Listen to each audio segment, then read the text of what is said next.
ಮುಂದಕ್ಕೆ ಬಹಳ ದೊಡ್ಡ ಮಟ್ಟದ ಒಂದು ಪ್ರಾಯಶ್ಚಿತ್ತವನ್ನು ನೀವೆಲ್ಲ ಅನುಭವಿಸ್ಬೇಕಾಗ್ತದೆ. ರೈತರ ಬಗ್ಗೆ ದಬ್ಬಾಳಿಕೆಯನ್ನು ಮಾಡ್ತಕ್ಕಂಥದ್ದು ನಿಲ್ಲಿಸಬೇಕು. ನಾನು ಕಾಣದೇ ಇರತಕ್ಕಂಥ ಅಧಿಕಾರಿಗಳಲ್ಲ ನೀವು ಯಾವ ರೀತಿ ನಡ್ಕೊಂಡಿದ್ದೀರಿ ನನಗೆ ಗೊತ್ತಿದೆ. ವಿಶೇಷವಾಗಿ ನಮ್ಮ ಪೊಲೀಸ್ ಇಲಾಖೆಯ ಅಧಿಕಾರಿಗಳಿಗೆ ಎಚ್ಚರಿಕೆಯನ್ನು ಕೊಡ್ತಾ ಇದ್ದೇನೆ. ಜನತೆಗೆ ರೈತರಿಗೆ ರಕ್ಷಣೆಯನ್ನು ಕೊಡ್ತಕ್ಕಂಥದ್ರಲ್ಲಿ ಎಲ್ಲಾದರೂ ಒಂದು ಸಣ್ಣ ಲೋಪಕ್ಕೆ ನೀವೇನಾದ್ರೂ ಎಡೆ ಮಾಡಿಕೊಟ್ರೆ ಖುದ್ದು ನಾನೇ ಬರ್ತೀನಿ, ನೋಡೋಣ ಅದು ಯಾವ ರೀತಿ ನೀವು ನಮ್ಮ ರೈತರಿಗೆ ದಬ್ಬಾಳಿಕೆಯಿಂದ ಅವರ ಹೆದರಿಸಿ ಇವತ್ತು ಈ ಕಾರ್ಯಕ್ರಮವನ್ನು ಮಾಡ್ತೀನಿ ಅಂತಕ್ಕಂಥದ್ದನ್ನ ನಾನು ಇವತ್ತು ಬಹಳ ಸ್ಪಷ್ಟವಾಗಿ ಅಧಿಕಾರಿಗಳಿಗೆ, ಏಕೆಂದ್ರೆ ಅಧಿಕಾರ ನಮ್ಮ ಹಿರೀಕರೊಬ್ರು ಹೇಳ್ತಾ ಇದ್ರು ರಾಮಯ್ಯನವರು, ಅಧಿಕಾರ ಯಾರಿಗೂ ಶಾಶ್ವತ ಅಲ್ಲ ಅಂತ ಅಲ್ಲ. ಅಧಿಕಾರ ಅಂತಕ್ಕಂಥದ್ದು ಯಾರಿಗೂ ಶಾಶ್ವತ ಅಲ್ಲ. ಇನ್ನು 1 ವರ್ಷ 2 ವರ್ಷ ಮುಂದೆ ಏನೇನಾಗುತ್ತೆ ಗೊತ್ತಿದೆ ನನಗೆ.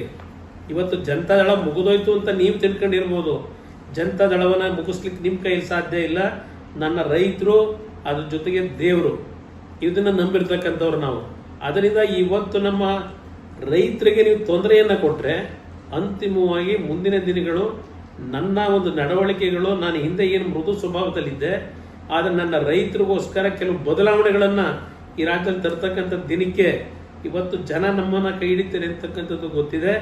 ಇವತ್ತು ಹುಷಾರಿಗೆ ಎಚ್ಚರಿಕೆ ಕೊಡ್ತಾ ಇದ್ದೇನೆ ನಮ್ಮ ಅಧಿಕಾರಿಗಳಿಗೆ. ಮುಂದಕ್ಕೆ ಈ ಒಂದು ವಿಷಯವನ್ನು ನಿಲ್ಲಿಸಿ ನೀವೇನೇನು ಮಾಡ್ತಾ ಇದ್ದೀರಿ, ಯಾವ ಈ ರೀತಿ ಕಾನೂನು ಬಾಹಿರವಾಗಿ ಏನೇನು ನಡೆಸಿದ್ದೀರಿ ಎಲ್ಲ ಗೊತ್ತಿದೆ. ಜೈಲಿಗೆ ಹೋಗ್ತಕ್ಕಂಥ ದಿನಗಳು ದೂರ ಇಲ್ಲ. ಬಹಳ ಆಟ ಆಡಿದ್ದೀರಿ ಗೊತ್ತಿದೆ. ಶಿವಕುಮಾರ್ ಅವರು ಏನೇನು ಆಟ ಆಡಿದ್ದಾರೆ ಎಲ್ಲ ವಿಷಯಗಳು ಇದೆ. ನಮ್ಮ ಕುಟುಂಬವನ್ನ ಮುಗಿಸ್ಲಿಕ್ಕೆ ನೀವು ಯಾವ ತರ ನಡ್ಕೊಂಡಿದ್ದೀರಿ ಅದೆಲ್ಲ ಗೊತ್ತಿರ್ತಕ್ಕಂಥ ವಿಚಾರವೇ. ಮುಂದೆ ದೊಡ್ಡ ಮಟ್ಟದಲ್ಲಿ ಭಗವಂತನ ನಂಬಿದ್ದೇವೆ.